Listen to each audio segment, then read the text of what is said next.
Well, you know the problem with democracy. I don't think there is any country in the world which does not call itself democratic. All countries in the world call themselves democratic. It's a matter, first, of definition, I think mainly of definition and of what we regard to be the essentials of democracy. We certainly ourselves regard ourselves as democratic. We understand why countries used to the multi-party system don't believe that a one-party system can be democratic, or are rather suspicious of the one-party system. We can't, frankly, convince them by sheer argument, philosophical argument, that this is possible. Perhaps the best thing is actually to see this thing in practice. What are the essentials of democracy? The essentials of democracy are that individuals should feel unharassed, that they are actually free in their society. Individual, this is the most essential thing. I never see why an individual should not feel free because of a machinery of election. And the two-party or the one-party is really basically a machinery of election. The second one, when it comes to machinery, is that an individual should feel a true choice of the people he wants to represent him in a government where it's no longer possible for people individually to participate in the government, that you have to select individual representatives. Now, sometimes you select parties, sometimes you select individuals.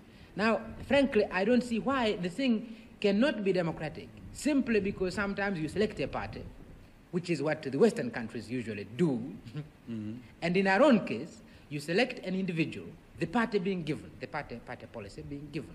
So this is the kind of election we went through the other day, and we honestly believe we are independent, and we really ask the old countries at least to be democratic enough, to have a free mind, and to study the new experiments which are taking place in the rest of the world, and this experiment which is taking place now.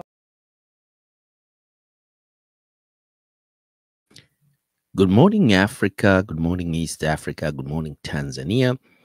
Good morning, Nairobi, Kenya. Good morning, Kampala, Uganda. Good morning, Kigali, Burundi. Kigali, Rwanda, Bujumbura, Burundi, DRC, Congo, pale Kinshasa, pamoja na huku Kivu, tukiteremka maeneo ya South Sudan. Good morning, Africa, Somalia.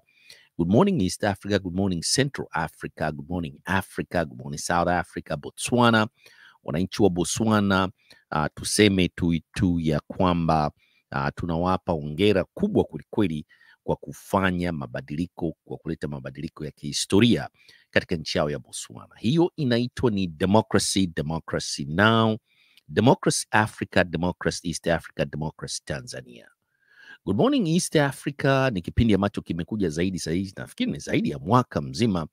Tunakuja na kipindi hiki cha Good Morning Africa. Hapo unaona Watanzania mmeshaamka, mnaamka kwenda katika shughuli za ujenzi wa taifa. Sio tu Tanzania, hapo Dar es Salaam, Mwanza, Dodoma na maeneo yote ya nchi nzima ya Tanzania. Good morning Africa, good morning East Africa, good morning ndugu zetu wa Zambia. Good morning Malawi, kule maeneo ya Blantyre Malawi, pamoja na watu maeneo ya Lake Nyasa au Lake Malawi kama wenyewe wanavyoita, pamoja na kule maeneo ya Lake Tanganyika, ndugu zetu wa Bembe kule maeneo ya Lake Tanganyika. Hii ni American Swahili News pamoja na Swahili Villa Online TV. Tunakuja moja kwa moja kutoka katika studio zetu za East Africa. Uchaguzi Marekani kwanza. Hey, tulibidi tubadilishe kidogo title chini pale. Mtatuwia radhi. Kesho tutaendelea na segment ya uraia pacha Tanzania na maoni ya wanasiasa wa Tanzania. Lakini leo Good Morning Africa tunaangalia katika masuala ya usalama wa chakula, nafikiri food security katika bara la Afrika. Tumefuatilia kulikuwa kuna nini Des Moines, Iowa. Des Moines, Iowa ni mji ambao upo katika state au jimbo la Iowa. Ulifanya mkutano mkubwa ambao ulialika wadau wakubwa kulikweli katika masuala ya kilimo au agriculture dunia nzima na Tanzania.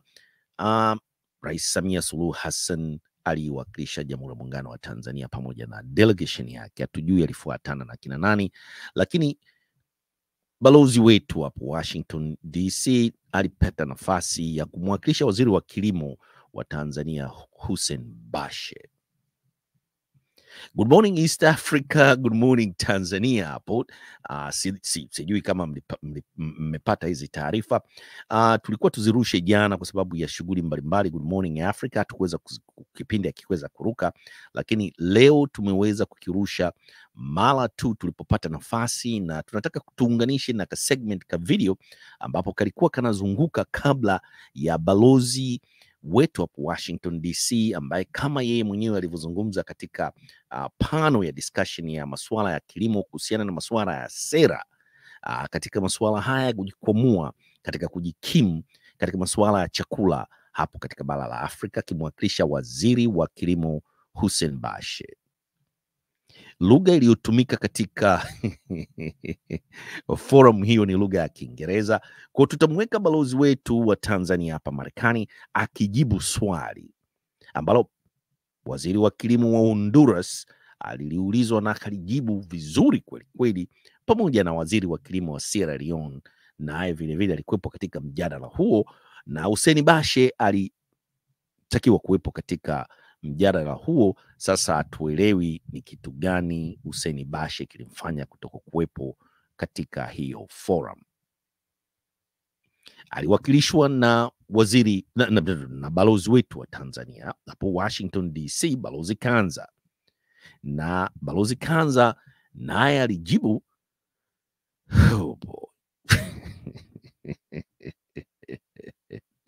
alikuwa akisoma. Sasa kama umesoma mambo ya waziri au kutoka katika Wizara ya Kilimo Tanzania, ina maana kwamba hayo mambo si ya ukuyaandika wewe. Sio kama anamtetea balozi, bali waziri wa kilimo wa Sierra Leone halikuwa ansomi kwenye makaratasi. Vile vile waziri wa kilimo wa Honduras naye alikuwa asomi kwenye makaratasi, lakini balozi wetu ambaye alikuwa akimwakilisha waziri wa kilimo Tanzania Hussein Bashe alikuwa na makaratasi anasoma. Sasa yale aliyokuwa akiyasoma yanashabihiana na ukweli uliokuwepo Tanzania. Kwanza, hebu tucheze hii video, iko katika Kiswahili, ya mkulima wa korosho Tanzania, alafu tutamweka balozi Kanza akisoma makaratasi au maandiko aliyoandikiwa na balozi na waziri Hussein Bashe katika forum hiyo ya food security hapo Des Moines, Iowa.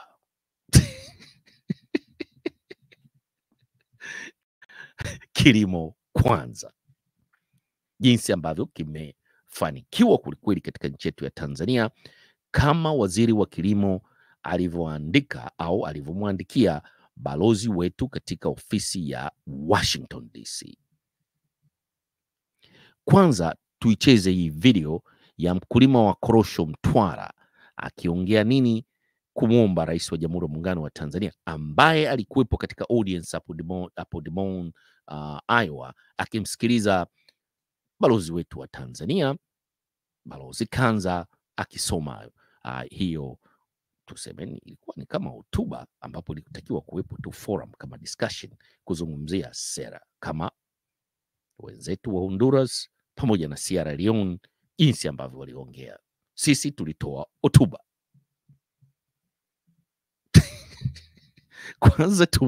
Kwanza tumsikilize mkulima wa korosho uko Mtwara akipeleka ujumbe kwa Mama Samia, na hii video ilitoka kabla ya wao hawajaenda Des Moines, Iowa. Lakini hapa katika kipindi chetu cha American Swahili News ilibidi tu dip in, tuwende tukaangalie kwa undani zaidi kilichoongewa na balozi ni sahihi, ambacho Bashe ndio amemtuma balozi wetu hapo Washington DC akaongee katika hiyo forum ya wadau wa kilimo, ambapo mawaziri ndio walikuwa wakiongea na balozi wetu waliongea kwa niaba ya waziri wetu wa kilimo Hussein Bashe. Hebu tuiweke hii video hii hapa. Kwanza tunakuja boom hiyo hapo. Haya, tazama wakulima wanavyofanya korosho. Mheshimiwa Bashe, tazama korosho wakulima wanavyofanya. korosho zinaanikwa. Unaona wakulima hawa wanazianika korosho, zinapimwa. Zimetoka shambani zimekaushwa, lakini kwenye vyama vya msingi lazima zimwagwe chini zikaguliwe. Tizama hii hali, mpaka lini? Hebu tizama hii hali, Mheshimiwa Bashe. Tunakuomba, korosho bado ziko nje tu. Zaidi ya tani 150 ziko nje korosho, na wakulima bado wanalala magalani. Korosho hazendi mnadani kwa nini? Na minada inapigwa. Tizama hawa watu wamekaa kwenye korosho zao. Mheshimiwa mama, tunakutegemea mama.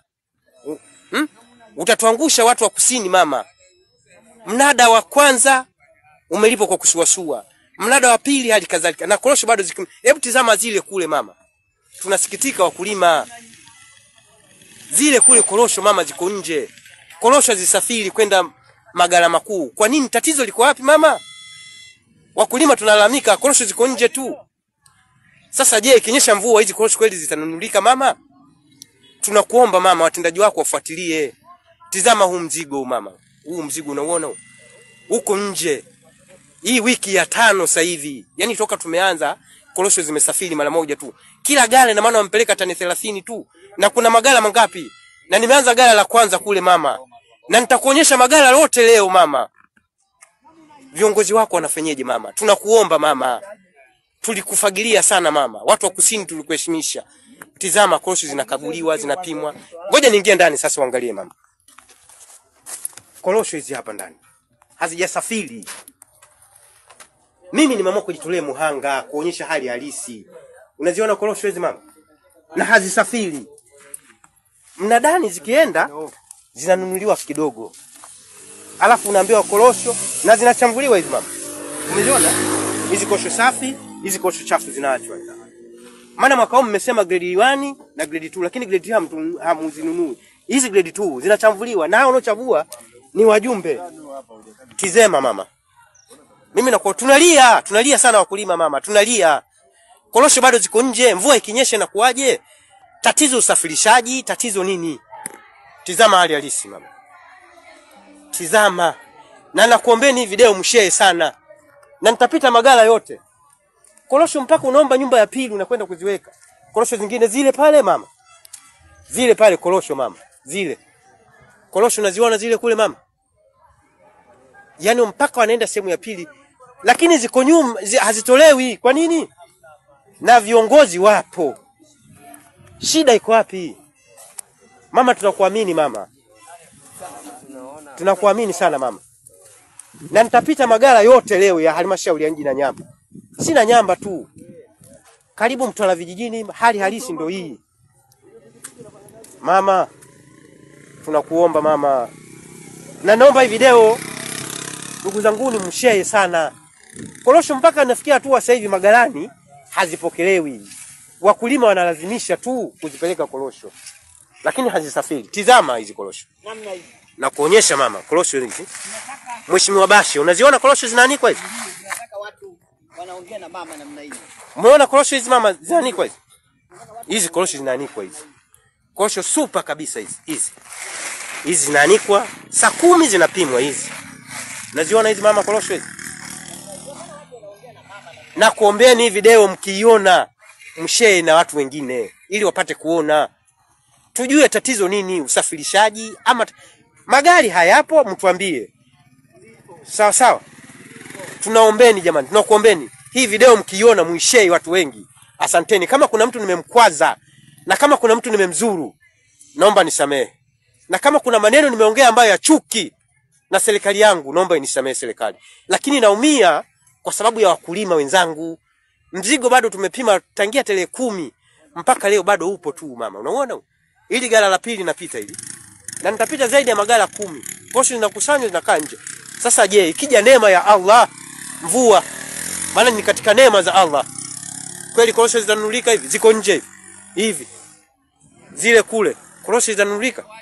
Si watasema korosho zimeoza?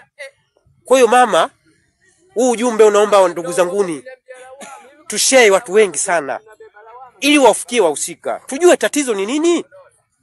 Korosho bado ziko tu zimekaa magalani.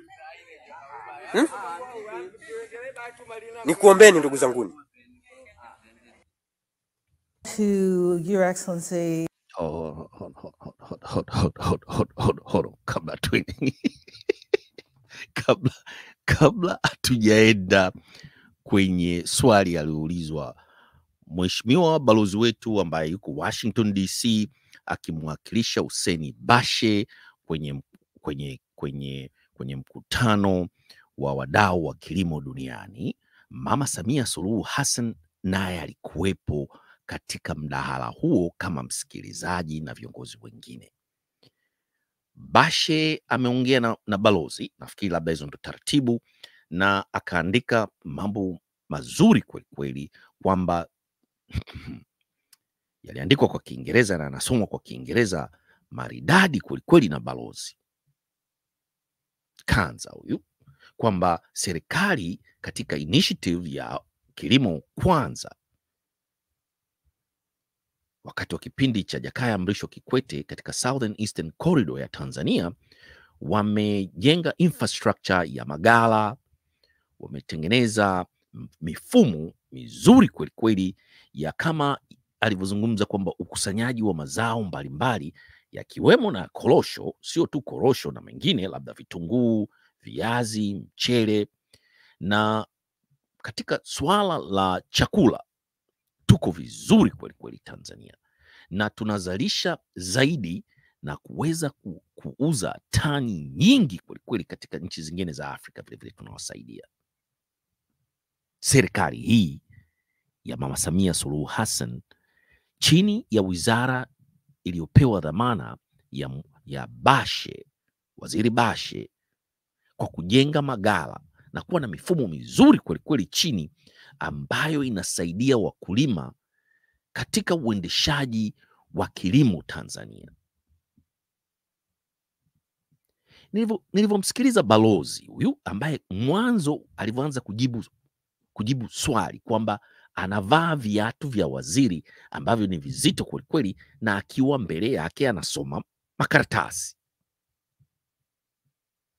Wenzake wote wa Honduras na Sierra Leone walikuwa wasomi kitu chochote, lakini huyu ana vithibitisho vya taarifa au information ambazo amepewa kutoka katika wizara na waziri husika, ambaye amesema nenda kaniwakilishe hapo Des Moines, Iowa, mbele ya Rais wa Jamhuri ya Muungano wa Tanzania. Hebu tumsikilize sasa. Anaulizwa swali, balozi wetu hapo Washington DC anajibu kwa niaba ya Bashe, Hussein Bashe, waziri wa kilimo, kuhusiana na wakulima na chakula, food security. Sasa tulijaribu tu tulete korosho tu kwanza tuone ili zao la korosho na mkulima huyu anasaidiwa vipi naye aweze kupata kipato akanunue vile vile chakula. Na sisi katika kilimo kwanza tumefanikiwa kweli, na maneno yanatoka kwa balozi Kanza. Hebu tumweke balozi Kanza huyu, tulimta hapa kwanza. Swali anaanza kuulizwa, boom. Ambassador Kanza, and let me start by apologizing to you as well as to the audience that I called President Kikwete, the former prime minister. If he were sitting here, I would be in so much trouble right now. But I'm asking all of you, please don't repeat that, okay? Don't even share. So let me start by saying I am so sorry, because he is someone who I have a great deal of respect for. And let me then go directly to the question, because we've heard from West Africa and from Central America on how diplomacy affects the transformation of the food system to address the issues of food security and the sustainable development of our system. As a leader in East Africa, not just in your role here as ambassador, but in your previous roles, working with the president, how have you seen diplomacy play the role to help us achieve the goal that we're discussing here today? Thank you very much, Etherine. And allow me to begin by thanking the organizers for inviting the government of the United Republic of Tanzania to participate in this August gathering this year. congratulating the two winners, and also extending the sincere apologies that our Minister for Agriculture, who was supposed to be joining this panel, unfortunately could not arrive on time. And so I will do my best to step into his shoes. So building on the theme of partnership, at the outset, I want to start off by saying that we have deliberately embraced collaboration between the public sector and the private sector, both local and international, to help drive our efforts to attain food self-sufficiency. We currently stand at about 124% food self-sufficiency, and over the past 10 years, we have achieved 100% food self-sufficiency. There are a number of key initiatives that contributed to us attaining this self-sufficient status. One is that in 2008, the government launched a new initiative called Kilimo, Kwanza, Agriculture First, and which was an effort to embrace the participation of the private sector in attaining food security. The same year, 2008, we also launched the Agricultural Sector Development Program. It's a 10-year program and essentially encompassing a combination of policy interventions and regulatory interventions as well as investments from the public sector. The second phase was launched in 2018 and is ongoing. Third is we launched flagship initiative, focusing on the flagship initiatives focused on the breadbasket region of Tanzania, the Southern Highlands. This particular initiative was titled the Southern Agricultural Growth Corridors of Tanzania, and it was launched in 2010. And it built on Kilimo Kwanza by embracing the international private sector as well as other development partners. Under SAGCOT, the private sector has invested $1.3 billion, and this has complemented the government's investments in important infrastructure such as roads, electricity, communications, and irrigation that amounts to $5 billion. Over 900,000 smallholder farmers have been impacted so far, and we're still going. In addition to these initiatives, Tanzania has been leveraging diplomatic engagements, again, to address specific food security challenges in the country and region. Some examples of how we're doing this. One is taking part in regional initiatives addressing the issue of food security. This includes the African Union's Comprehensive Africa Agriculture Development Program, CAADP, and trade protocols under the East African Community, EAC, and Southern African Development Community, SADC, as well as the African Continental Free Trade Area. These regional and continental protocols and initiatives are necessary for food security as they facilitate food trade. We've also been participating and continue to participate in various bilateral and multilateral programs aimed at bolstering food security.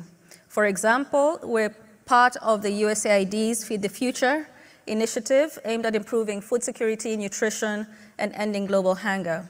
And just last month, we were selected as one of the 3 pilot countries under the Feed the Future Accelerator Program, which seeks to deepen food security efforts and accelerate the objectives of the Feed the Future program. And Etherine, you happen to be attending the event where they launched the Feed the Future Accelerator program. Thirdly, we partner with regional and international platforms to address the question of food security. For example, we work with AGRA, an African-led, African-based organization seeking to catalyze agriculture transformation in the continent.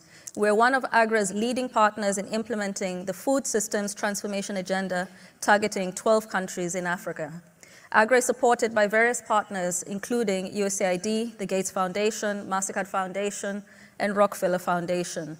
Last year in September, Tanzania held AGRA's Africa's Food Systems Forum Summit, bringing together stakeholders in the agriculture sector to take action and share lessons that will move Africa forward with respect to meeting its food security objectives. And just over a week ago, Tanzania hosted a regional Poultry Futures Forum.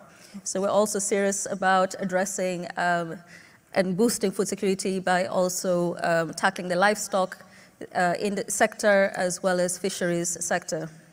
We also leverage international forums like the World Economic Forum. And lastly, we have been establishing special committees and joint permanent commissions to strengthen bilateral agricultural trade with neighboring countries. We have done this with Zambia, Malawi, the DRC, Zimbabwe, and Namibia. Most of these countries have been facing food shortages due to the adverse impact of climate change. For example, as these sisterly countries are faced with food shortages, Tanzania has agreed to supply a total of 650,000 metric tons of maize to Zambia, 500,000 metric tons of maize to DRC, and engagements are ongoing to help Namibia with 400,000 metric tons of maize. We have also agreed with the World Food Programme to supply maize to Malawi under humanitarian grounds. I get very excited. Oh.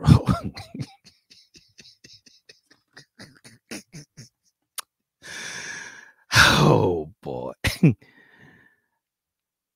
Sijui nianzie wapi.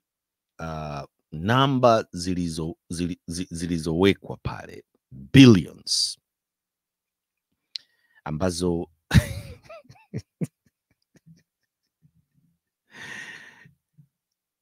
mmemsikia mkulima wa korosho. Hiyo ni video wiki moja kabla hawajaenda kwenye huo mkutano uliomalizika 6 days ago hapo Des Moines, Iowa, hapa Marekani hapa. Balozi anatuletea namba na mafanikio toka 2008 mpaka 2019 na jinsi ambavyo wanashirikiana na haya madude makubwa kwelikweli, organization kama Rockefeller, USAID, na pesa ni nyingi kwelikweli, close to 1.5 billion US dollars.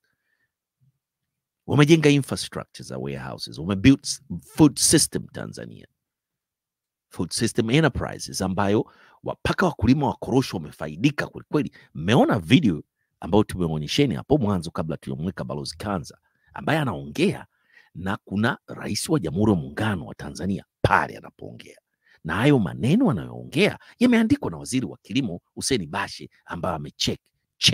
Nenda kaongea.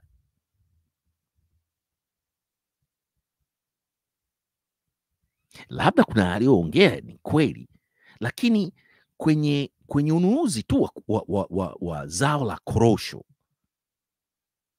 zero, lakini pesa anazozungumzia billions, na korosho zote mmeziona ziko nje, hazijanunuliwa, hazimove.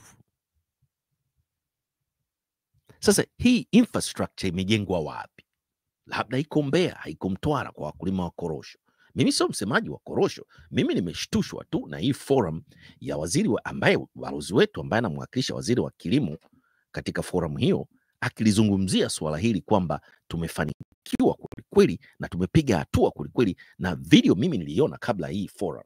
Kwa hiyo nikashtuka kidogo. Tunadanganya mpaka Des Moines, Iowa. Je, mipaka ya kudanganya iko wapi?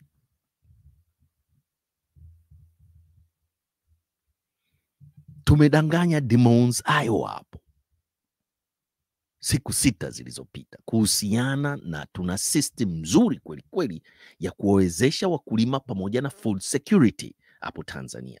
Wakati wakulima wa korosho wamepack korosho ziko pale ambazo hazimove.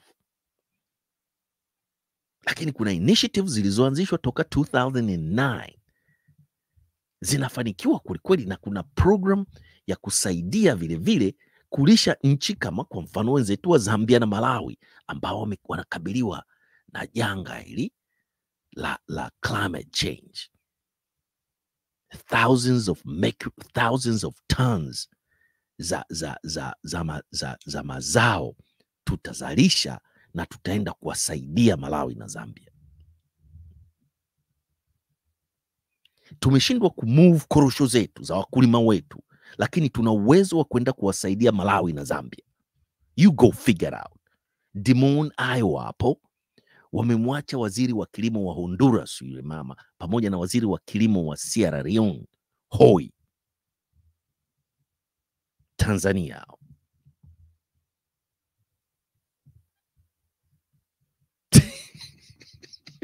Baki kucheka tu. Sasa tumwamini nani? Tumwamini Bashe na Wizara ya Kilimo au tumwamini Mtanzania ambaye ametuletea hizi video, ambaye amezungumza bayana kabisa, tuishare ili ionekane na wahusika waelewe tatizo liko wapi. Lakini Des Moines, Iowa, tuna mafanikio makubwa kweli kweli dhidi ya food security.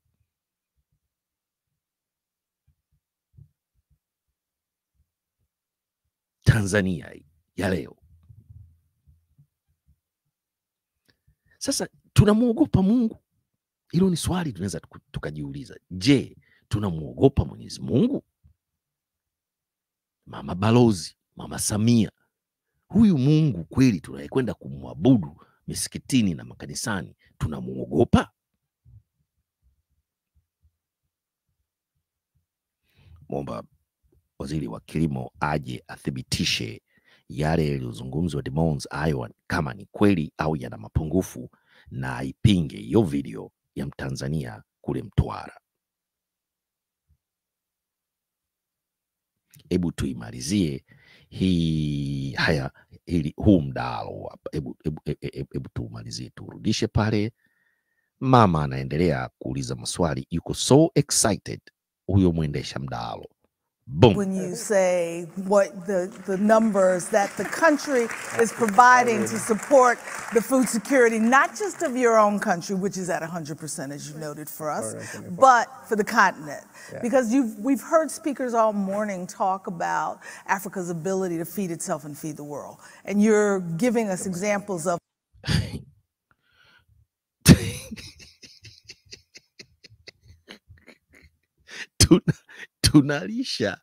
tunalisha vile vile nchi zingine za Afrika, hapo tunazilisha. Tumeweza kujikimu au kujikidhi katika masuala ya chakula zaidi ya 125 to 100, na tuna uwezo wa kulisha Zambia na Malawi. Piga makofi. We are leading sisi Tanzania.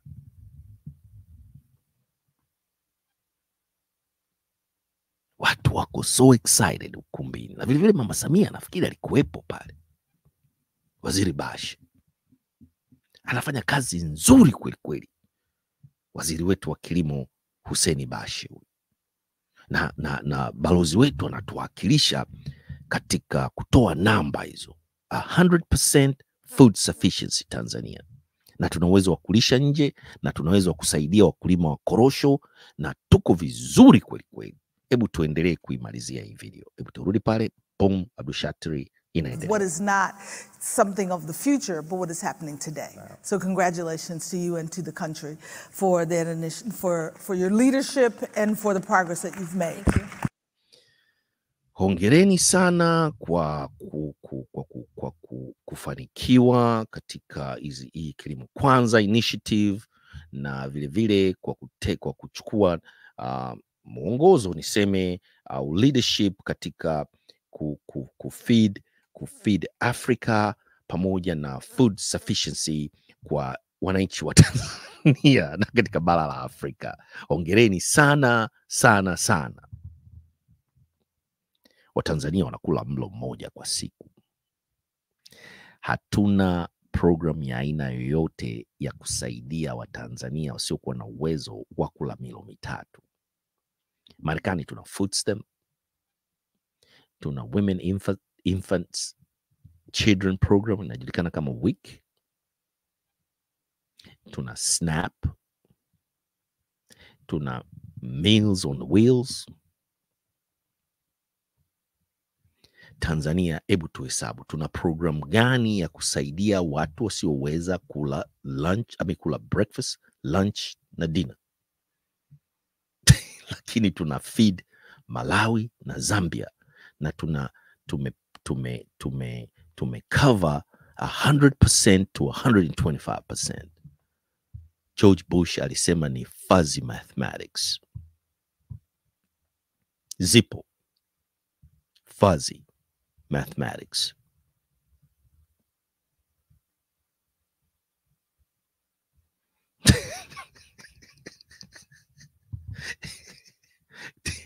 Tanzania, Hebu ngoja tumalizie hii forum hapa, kwa sababu tunaona tumekwenda zaidi ya dakika 34.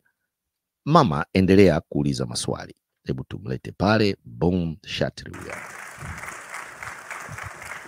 Each of you have given examples of initiatives and policies that support not just your diplomatic efforts externally but internally towards achieving the goal of food systems transformation.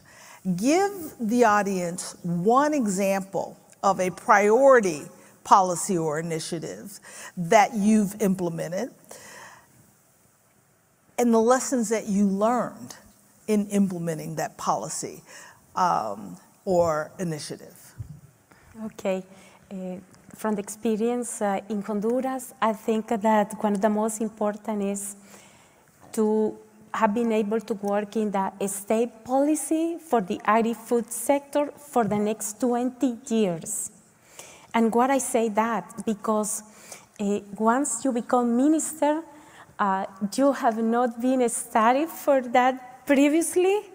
You have not inherited all the wisdom that you need to make decisions. So you have to work with all the tools that are just in front of you.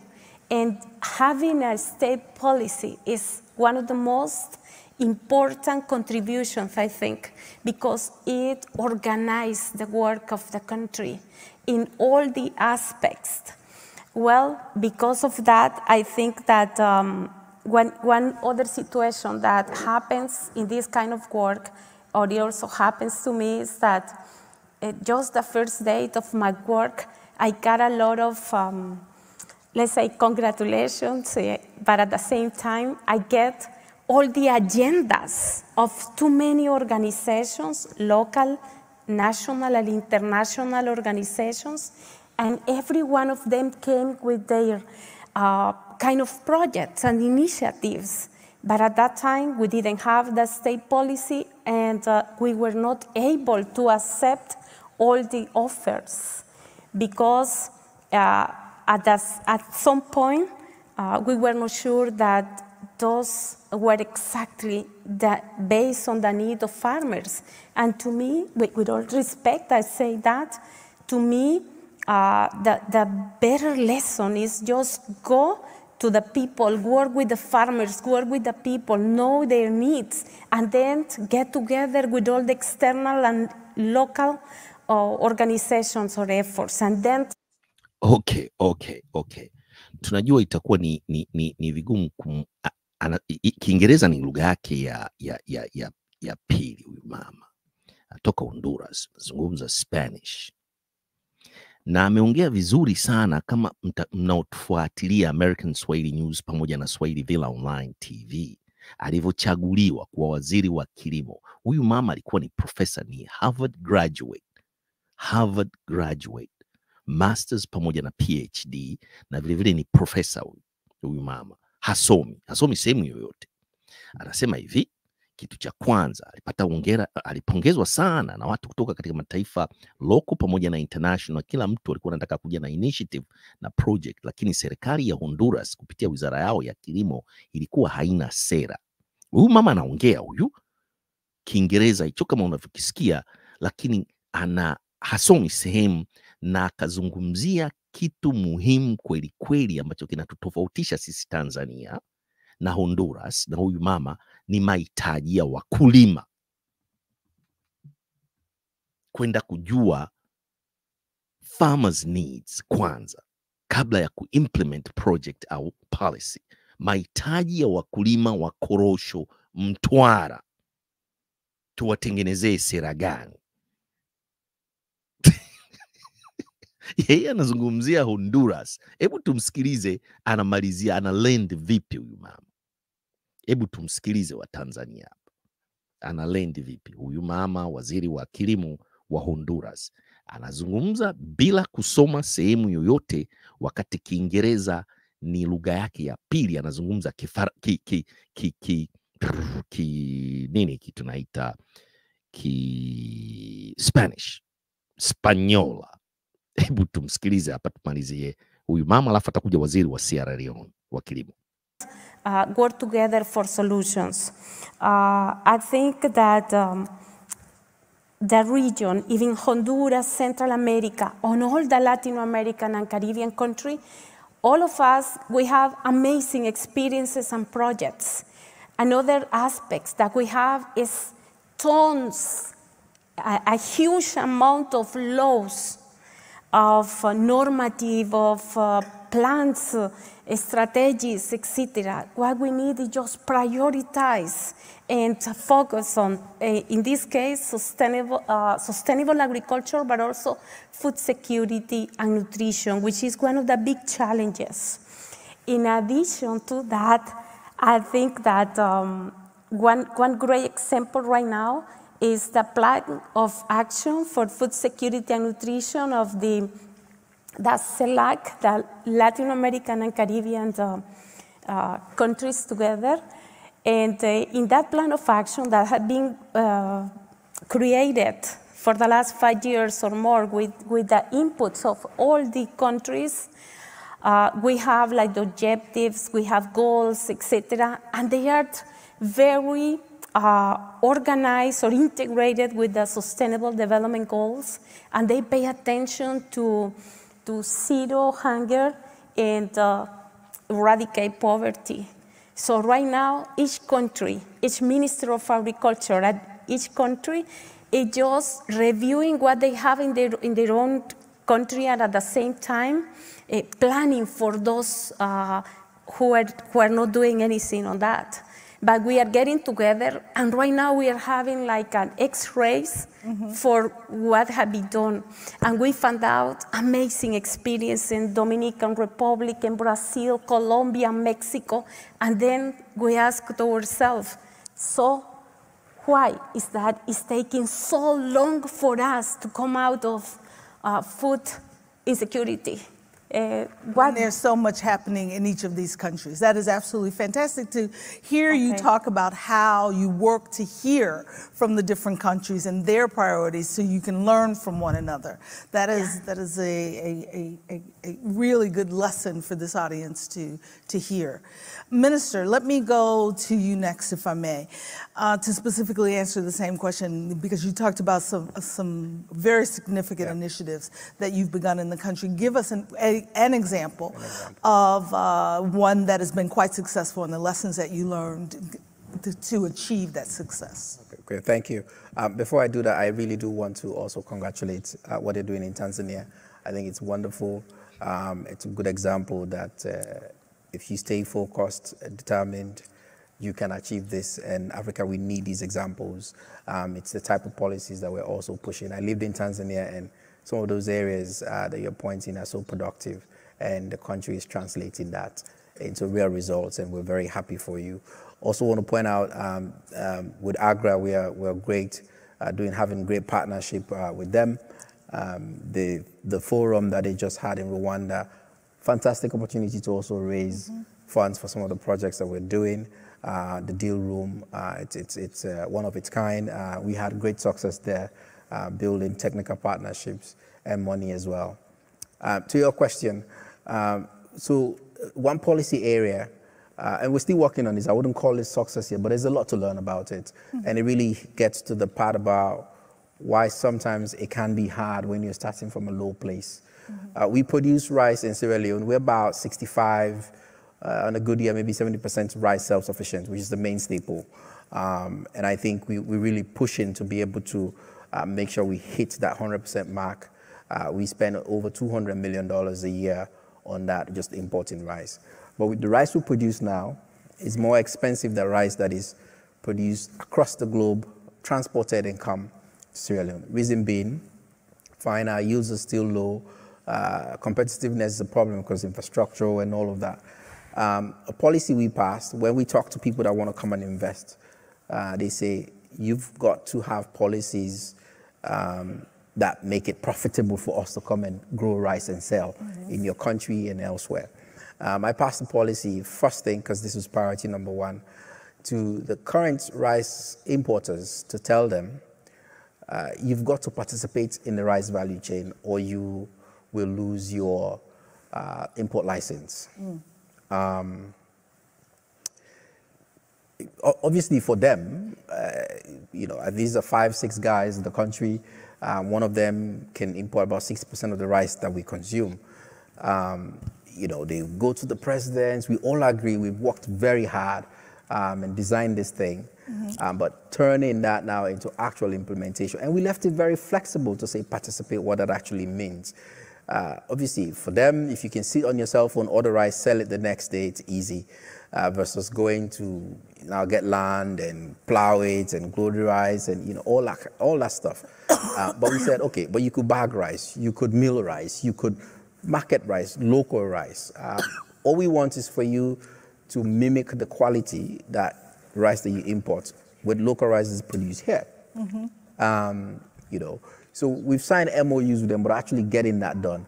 Part of it is because we stopped short at getting their license because rice is our staple food. If you get the license, the price is going to go up.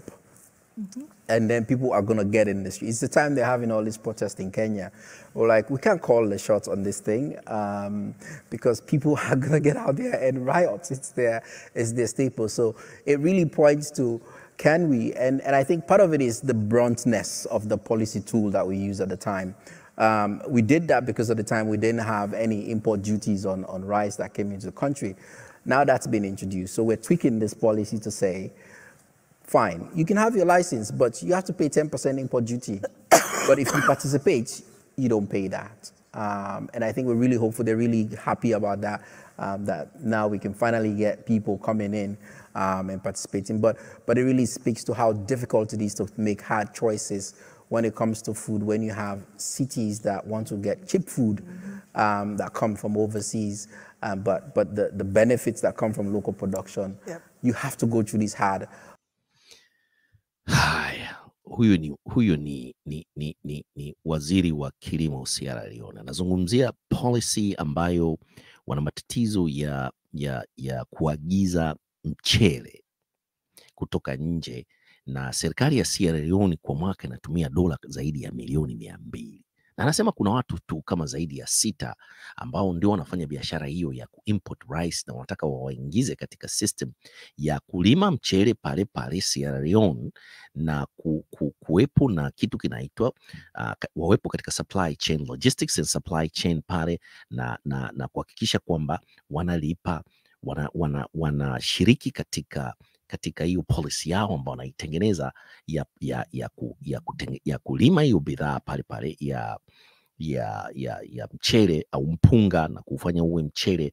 Na kama watakuwa wanaagiza mchele kutoka nje, watalipa ile import duty tax itakuwa impose dhidi ya bidhaa wanazoziingiza. Lakini anasema wanazunguka mlango kama Afrika unavyojua, wanakwenda wanaongea na rais wa nchi yao ya Sierra Leone na yale ambayo wameyazungumza wameyafanya, lakini amesema bado wana tunaita nini hizi kwa neno la Kiswahili, challenges ambazo tunaweza tukasema kwamba ni neno la Kiswahili limetoka kidogo kuhusiana na challenges, na kuna matatizo, lakini wanajitahidi, bado wapo chini katika 70%. Hawajasema 100% to 125% na kuweza kulisha Afrika au West Africa.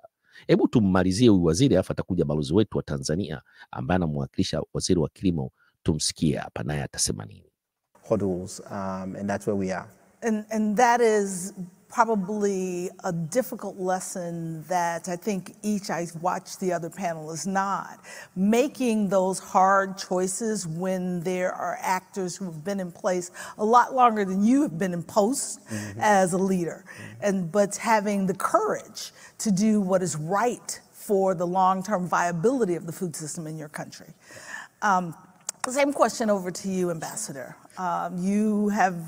Swali hilo kwa balozi wetu wa Tanzania na anaulizwa. Hebu tumsikilize analijibu vipi kama waziri wa kilimo wa Honduras, mama huyo, pamoja na huyo kijana kweli waziri wa kilimo wa Sierra Leone, ambaye vile vile naye ni graduate wa Ivy League University hapa Marekani. Ivy League vyuo vikubwa hapa vya Marekani. Nafikiri naye ni Harvard huyo graduate. Huyo waziri wa kilimo wa Sierra Leone huyo ambaye mmemsikia akimaliza kuongea. Sasa balozi wetu Kanza huyo naye anajibu. We've applauded your success. Success doesn't come easy. Can you give us examples, an example of a policy or an initiative that required diplomacy to support the food systems transformation and the lessons that you learned, that your country learned? Sure. So let me pick up on the point that you discerned about Tanzania positioning itself as a regional food hub. And that comes with an ambitious target that we wish to achieve agricultural commodity exports worth $6 billion by 2030. Last year we hit 2.3 billion. As you're aware, for us to be able to grow our production and our exports, we have to spend money. And over the past 3 years, the Tanzania government has quadrupled the budget that's been allocated to agriculture. Bearing in mind the changes that climate change, or the challenges that it has brought upon us, about 1/3 of that budget allocation has been channeled towards irrigation, the other towards storage and warehousing, because we still face challenges with post-harvest losses. But more importantly, a theme that has occurred earlier is about the need to invest in research and development. And in that respect, we have to address the issue of productivity, because we will be producing more, but our farmers remain impoverished because productivity is low. And so part of the investments by the government in collaboration with partners, so development partners like the American government, but we also work with the private sector, NGOs, research institutions that have helped. Hold. Productivity is low.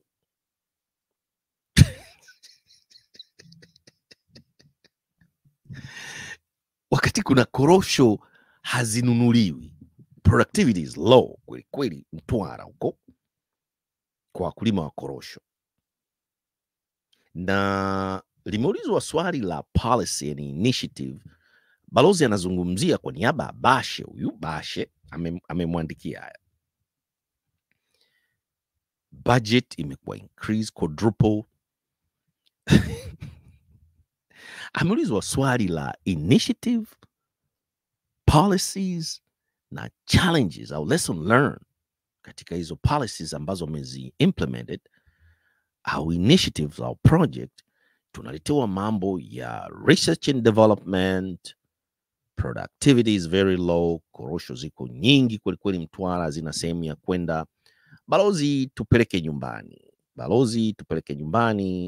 Us to come up with new seed varieties that have helped us to boost yields and also to increase drought resistance.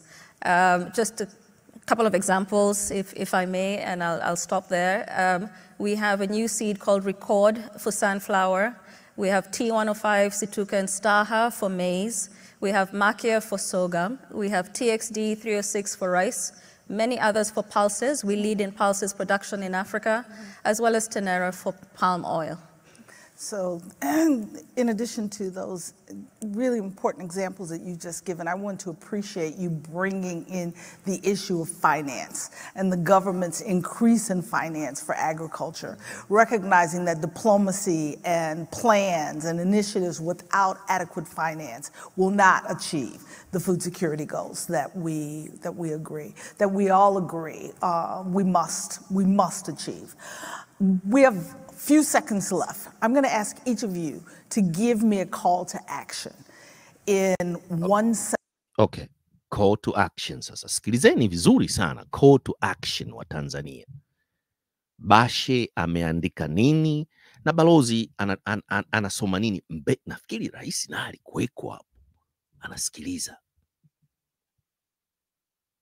Wakulima hakuna neno farmers limezungumzwa hapo, bali ni numbers tu pamoja na haya madude makubwa ma organization wanaofanya nao kazi. Neno mkulima, policy yoyote na initiative yoyote ya mkulima haijazungumzwa, ila wenzetu wenzetu hao wa Honduras na Sierra Leone ambao hawasomi makaratasi wanaongea ukweli kwamba kuna challenges, kuna nini, wanaongea kwamba kuna challenges, kuna hiki, tunajitahidi kushirikiana hivi na hivi, wanakuwa wakweli tu, kwa sababu hawa watu waliopewa hizi nafasi katika kuongoza hizi wizara, background zao na walikopita zinaeleweka. Harvard, Columbia University, wengine wamefundisha pale. Yule mama ni profesa, yule mama wa Honduras, na vile vile huyo waziri wa Sierra Leone vile vile Mansa Musa, nafikiri naye ni profesa. Wamegraduate huku Marekani huku na wamefanya kazi huku Marekani. Diaspora ni madiaspora, huyo mama na huyo waziri wa kilimo wa Sierra Leone ni diaspora.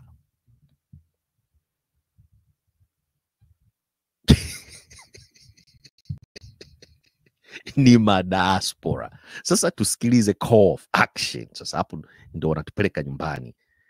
Karibuni. So that the organizers will not pull us off the stage, that helps the audience to foster, to understand what we need to build diplomacy to support food security and a more sustainable food system. One sentence. What is your call to action? Okay, it's a long sentence. Okay, actually, I think that the call of action would be to put farmers first. It's reality, it's culture, it's content. Mpaka mimi mwenyewe nataka labda kutoa machozi. The call of action is to put farmers first. Hata neno first limenishinda kutoka. Tuweke wakulima kwanza. Sio kilimo kwanza. Wakulima kwanza. Bashe. Mama Samia Suluhu Hassan. Wakulima kwanza, call of action. Mama waziri wa kilimo wa Honduras huyo. Professor, Harvard graduate. Diaspora.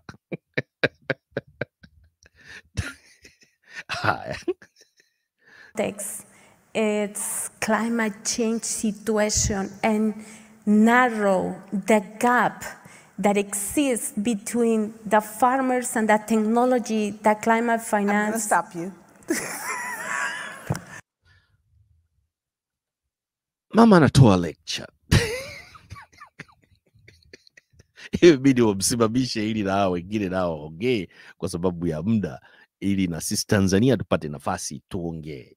Mama anazungumzia wakulima kwanza, tupunguze gap kati ya wakulima pamoja na technology.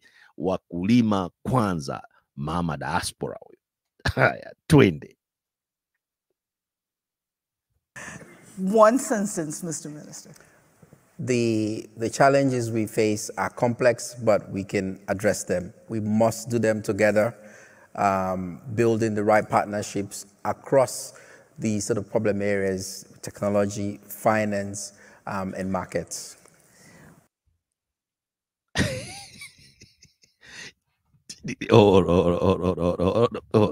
Changamoto ziko complicated.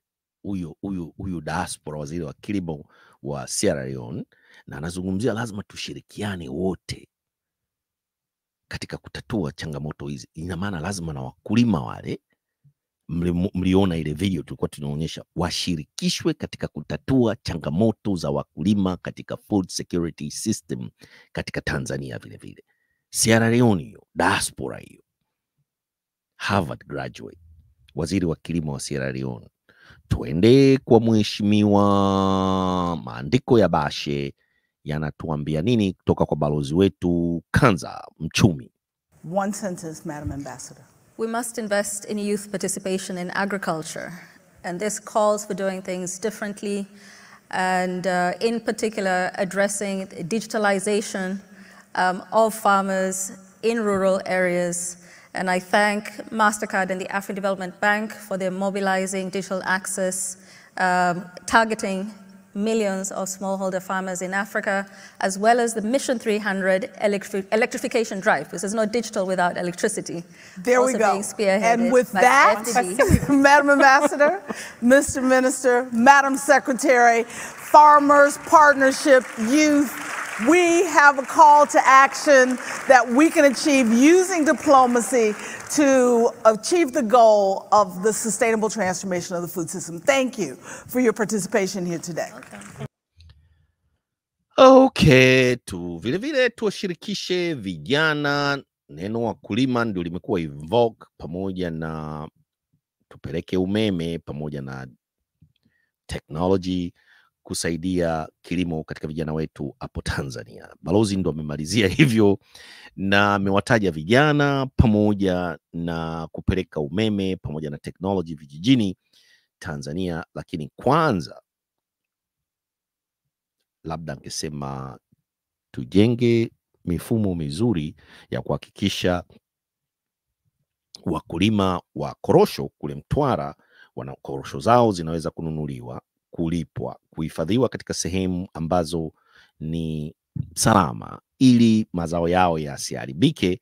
Tutengeneze mifumo mizuri ya ununuzi wa mazao ya korosho.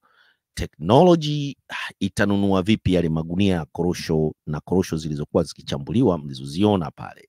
Kwa hiyo sasa inaonyesha ni kwamba waziri wa kilimo yuko out of touch na reality. Waziri wa kilimo Bashe, balozi naye yuko out of touch na reality ya Tanzania. Hali ya mkulima iko vipi, hususan huyu wa korosho tu, tuachane nao wengine. Mkulima wa zao la korosho Tanzania, balozi hajui kitu gani kinaendelea, pamoja na waziri wa kilimo, waziri wetu wa kilimo Hussein Bashe, hawana idea yoyote. Na mapambio mliasikia kutoka kwa balozi wetu akisoma makaratasi yake aliyoandikiwa na waziri wa kilimo, ambaye amesema kwamba alichelewa kufika pale katika mkutano ambao ulikuwa unajulikana kwa muda mrefu kweli, kila mwaka unafanyika. Na sisi Tanzania ndio kama tulikuwa ndio tuna lead katika mkutano huu wa World Price Foundation. Nafikiri ulikuwa unafanyika hapo Des Moines, Iowa. Waziri wa kilimo alikwenda AY wanasema hivyo, hakuweza kufika katika kikao, katika kongamano hilo au washa, sijui tuseme hiyo, ya hapo Des Moines, Iowa, hapa Marekani. Na tumemsikia balozi hakuzungumzia initiative yoyote iliyokuwa successful au failure zozote, bali amezungumzia tu mafanikio. Hakuna changamoto yoyote. Tumesuppress production paka 125 na tunawasaidia ndugu zetu wa Malawi na Zambia. Tanzania, hongereni sana Tanzania na serikali ya Jamhuri ya Muungano wa Tanzania kwa mafanikio makubwa kweli ambayo mnaleta kwa wakulima wetu hapo Tanzania. Good morning Africa, good morning East Africa. Kipindi chetu hiki cha leo kimekwenda zaidi ya saa nzima. Ilikuwa inabidi tucheze hii section kwa sababu ya yale tuliyosikia kutoka kwa balozi wetu, na itabidi tuendelee na uraia pacha na maoni ya Watanzania kesho. Kwa hiyo basi, kwa wale ambao hamjasubscribe, kwanza tuna siku moja tunakwenda kupiga kura ya kuchagua rais wa taifa hili kubwa la hapa Marekani tarehe Jumanne hii. Sasa hizi tushafika Jumatatu. Hii Jumanne inaokuja tunakwenda kupiga kura ya uchaguzi wa viongozi wetu hapa Marekani. tutazungumzia kesho, pamoja tutazungumzia hilo swala la uraia pacha. Kwa hiyo basi, kwa wale ambao hamjasubscribe, nendeni mkasubscribe American Swahili News pamoja na Swahili Villa Online TV.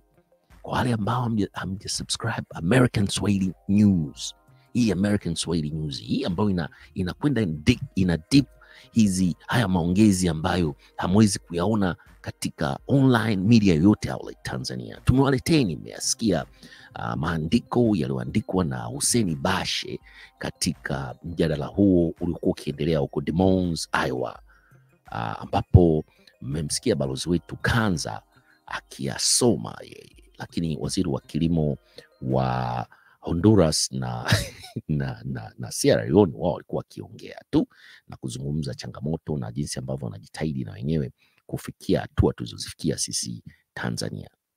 Tanzania tumepiga hatua kweli katika kilimo kwanza. Kimefanikiwa kweli hapo Tanzania. Kilimo. Sasa tunamalizia kipindi chetu hiki cha leo cha kusema tu ya kwamba kwa wale ambao hamjasubscribe, endeni mkasubscribe, kushare na kulike video zetu, na tunaombeni msubscribe jamani, hasa hususan wakina mama, endeni mkasubscribe na like video zetu, na mweke comments katika kipindi hiki cha leo ambacho ni muhimu kweli, kinagusia wakulima Tanzania, wakulima hapo Tanzania, na kilimo pamoja na chakula, food security hapo Tanzania, ambapo wenzetu wa Honduras wana hii idea ya kuleta tuseme food program ya kusaidia watu ambao hawajiwezi. Mmemsikia waziri wa kilimo wa Honduras, na vile vile labda Sierra Leone nao wako hivyo, lakini sisi Tanzania hatujafikia huko bado. Tunazungumzia kuwauzia watu wengine, tuna chakula kingi sana hapa Tanzania. Tunamalizia kipindi chetu cha leo kwa kusema tu msahau kusubscribe, kushare na kulike video zetu. Tukisema peace, tunasema sambazeni